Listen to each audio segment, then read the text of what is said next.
Caitlin Clark shoots 93% from the free throw line this season. Saturday night in Brooklyn, she never got there once. New York went 40 times.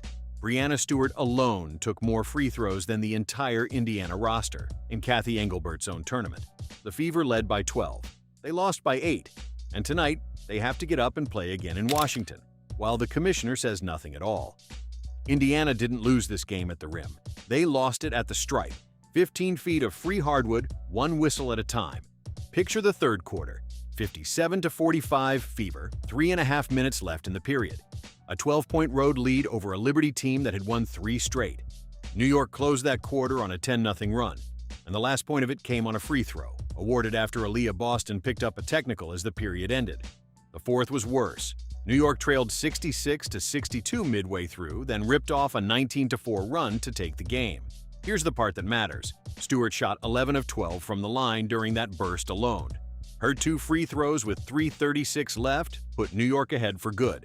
New York shot 36% from the field, 2 of 18 from 3. Season lows in both. They won anyway, and they did all of it without Sabrina Ionescu.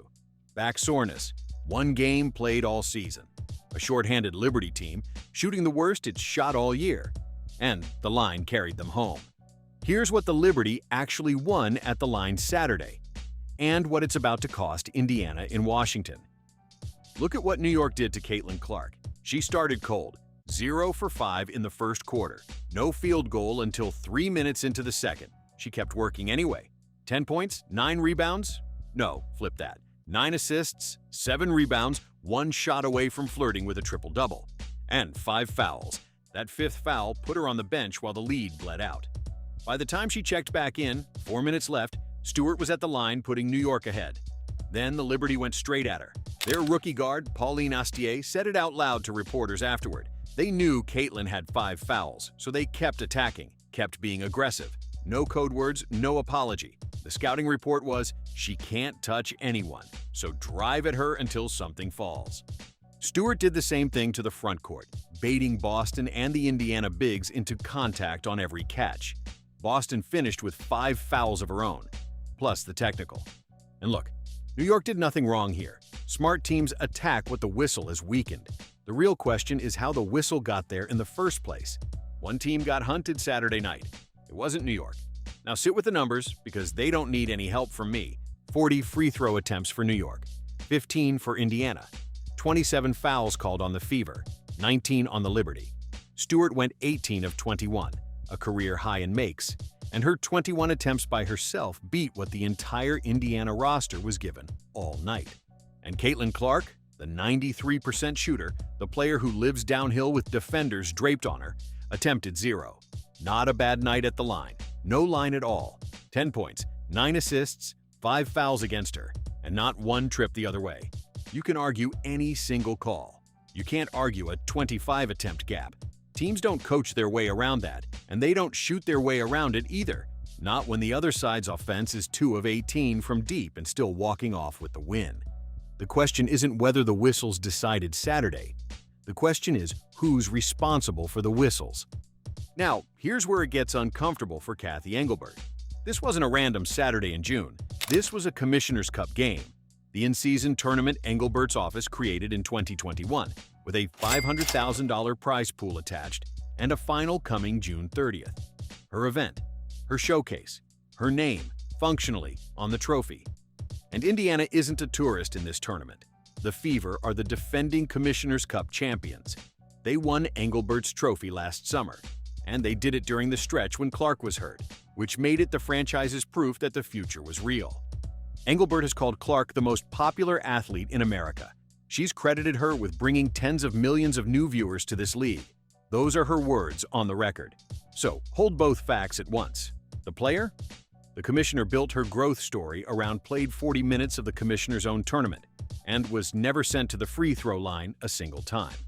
This isn't a story about one bad whistle. It's a story about whose tournament it happened in. May 24, 2025, Gainbridge Fieldhouse. Same opponent, the New York Liberty. The Fever lose 90-88 on a final play where Clark gets stripped and no whistle comes. Stephanie White stood at the podium that night and didn't flinch. She called what was happening to her team pretty egregious. She pointed at a -31 free throw discrepancy across the previous stretch of games. She said Indiana wasn't settling for jumpers. They were attacking the rim and getting nothing for it. She used the word disrespect. That was 13 months ago. Different roster around Clark. Different season. Same opponent, same building blocks. And Saturday night, the gap was 40-15. Pull the two box scores up side by side. The names change. The gap doesn't. One data point is a bad night. 2 seasons of the same data point against the same franchise in games this loud. That's a pattern someone in the league office is paid to notice. The officials answer to the league. The league answers to Engelbert. The chain of accountability is short, and it ends at her desk, which makes Saturday's press conference the strangest part of the whole night. The 2025 version of Stephanie White spent her post-game torching the officiating on the record. The 2026 version stood in Brooklyn, looked at a 40-15 sheet, and talked about rotations. Her words, Indiana didn't help Clark out, didn't plug the gaps, needed better team defensive positioning, technique, scheme, anything but the whistle.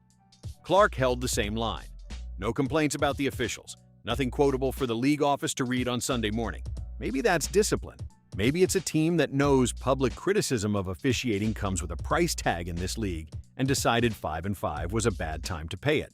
Either way, the loudest voices in Indiana's locker room chose silence on the one number everyone watching could see. Somebody should say it. They can't. So we will. Step back and look at Caitlin Clark's week. Thursday, she played sick, visibly sick, and put up 17 points, 7 rebounds, and 8 assists to beat Atlanta by 12. By Friday, she was standing at a practice podium answering questions about a column calling her team's job the hardest in basketball, a column a member of her own front office had just amplified. Reporters asked how she was holding up. Her answer, smiling, "What do you mean? I'm great." Saturday, she walked into Brooklyn carrying all of that, got blitzed with 5 fouls, watched the other team openly target her because of them, and never shot a free throw. 3 nights. 3 different ways for one player to stand alone, and the fans see it. Within hours of the final buzzer, the posts were flying. One fan wrote, "There's no point in the Fever even keeping her if this is the system she's trapped in. That's not analysis. That's heartbreak typing." Now, to be fair to New York, because this audience deserves the whole sheet. Indiana went 9 of 15 at its own line, 60%. They turned it over 15 times to the Liberty's 11. Kelsey Mitchell needed 21 shots for her 21 points. Boston shot 6 of 15 and earned that technical with her own words. And Stewart didn't steal 40 points in the paint. New York bullied its way to them, possession after possession, against a front court in foul trouble. A cleaner Fever team probably survives Saturday even with the whistle gap. Grant every word of that. And the 25 attempt difference is still sitting there, unexplained, in the Commissioner's own tournament, against the same opponent White called out 13 months ago. Good teams overcome bad nights. No team is built to overcome a pattern.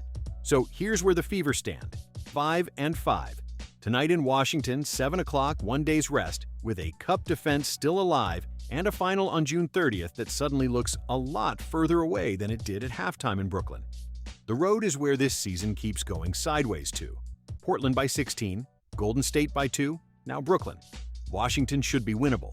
So was a 12-point lead. Here's what would change everything. One sentence from the league office, an acknowledgement, a review.